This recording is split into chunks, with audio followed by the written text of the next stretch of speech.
novedades en el caso Skanska a partir de las pericias. Lucio de Mateo se encuentra con el ministro de Planificación, Julio De Vido. Lucio, adelante. Así es, Daniela, porque el ministro acaba de dar hace instantes una conferencia en el que decía que tanto los peritos de la Corte Suprema de Justicia de la Nación, como, que son 4, como 25 peritos de parte, decían que en realidad no hubo sobreprecios. La pregunta lógica, si es que no hubo sobreprecios, es ¿por qué la compañía TGN dijo que sí, que en realidad había habido sobreprecios? Ministro, buenas tardes.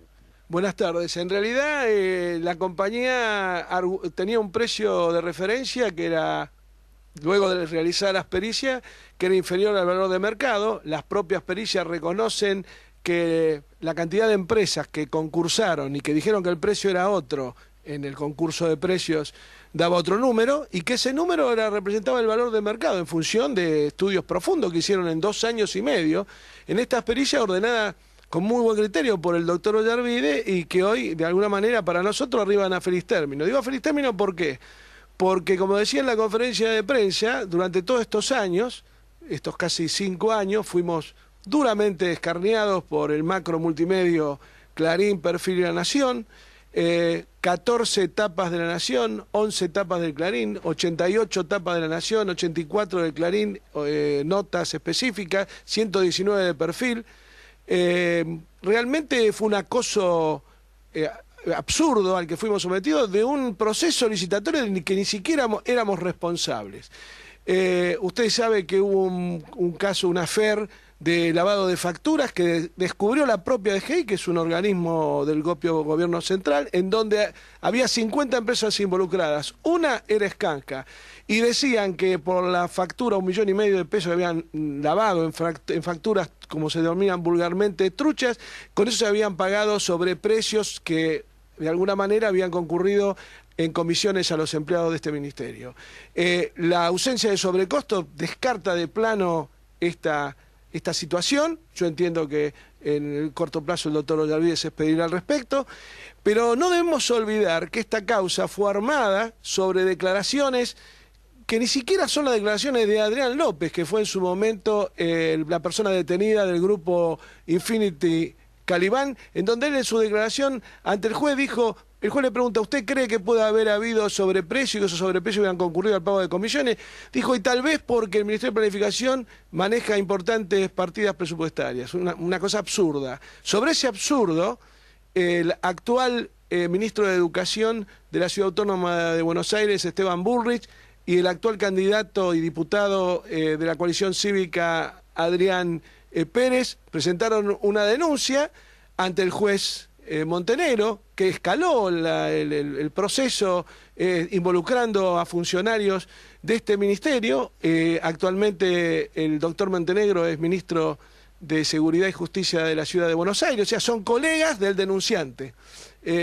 Como decía mi abuela, uno puso el huevito y el otro se lo comió. Ministro, queda escarneado ante la sociedad, ante nuestras familias, por como yo le digo yo, macro multimedio durante 5 años, el mismo multimedio que ahora se solaza con las pinchaduras de teléfono de que teóricamente habrían sido objeto de distintos funcionarios sin ningún tipo de chequeo, y que además se escandalizan simultáneamente con lo que pasa en Inglaterra, mientras durante todo este tiempo nos quisieron convencer que la libertad de expresión que reinaba en Inglaterra, en Estados Unidos, en Europa, era un adalid y un ejemplo para el mundo. Miren que terminó el caso Murdoch, en donde la Policía Metropolitana de Londres ha sido decapitada porque todas esas escuchas a ciudadanos indefensos no se pudieron hacer sin el apoyo logístico de esa importante fuerza.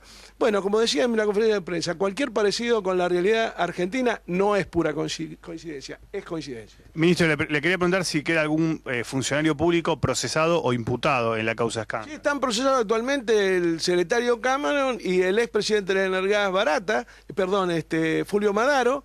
Pero estimo que con el resultado de las pericias, seguramente después de la feria judicial, el doctor Ollarvide, que siempre ha trabajado con eficiencia y diligentemente en esta causa, va a avanzar en el sobreseguimiento de lo mismo.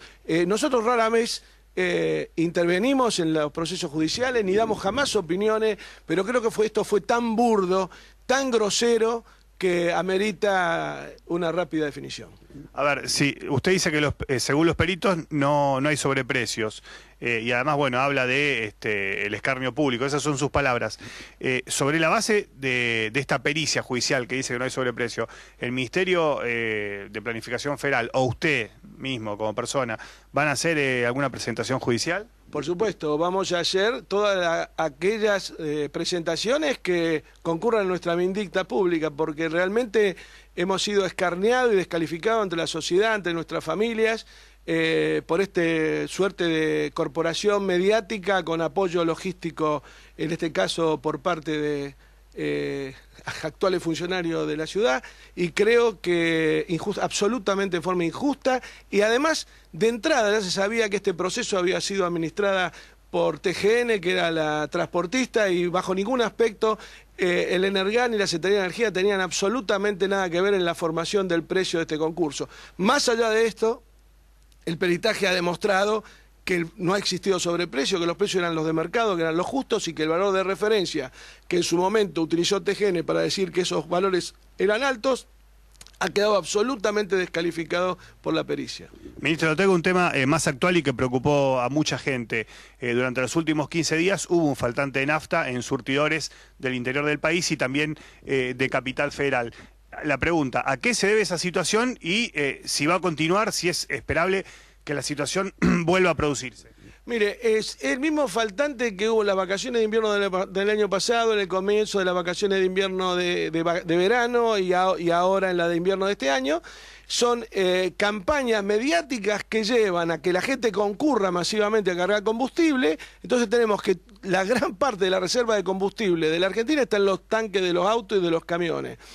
Lamentablemente, usted fíjese que el día sábado al mediodía, cuando todo el mundo pudo salir finalmente de vacaciones, las colas decrecieron porque decreció la campaña. Evidentemente ha habido un crecimiento del consumo todos estos años, este año casi 16 puntos respecto al año anterior en combustible en líquido, y esto hace que en algún momento en la punta de la cadena logística pueda haber algún inconveniente, pero debería ser a la responsabilidad de todos no generar situaciones de alarma o de angustia que llevan a que la gente concurra masivamente a cargar nafta cuando no hay ningún problema ni ninguna intranquilidad o potencial problema en que vaya a faltar combustible. Puede haber un problema momentáneo que fue absolutamente incentivado por este grupo, como yo le llamo, macro multimediático. También otro tema, se venden 700.000, 800.000 autos al año y la capacidad de refinación sigue aproximadamente los mismos niveles. Digo, ¿hasta cuándo la Argentina tiene margen para responder con la actual capacidad de refinación y bueno, y cuándo esta podría expandirse para responder justamente a la demanda creciente? En este momento YPF está haciendo importantes inversiones, tanto en Luján de Cuyo, que inauguramos hace muy poquito. Lamentablemente no tienen difusión. Llevamos prensa, salió puntualmente en los medios ese anuncio hará 6 meses. Y en creo que 8 o 10 meses más estaremos haciendo importantes anuncios en la destilería de La Plata.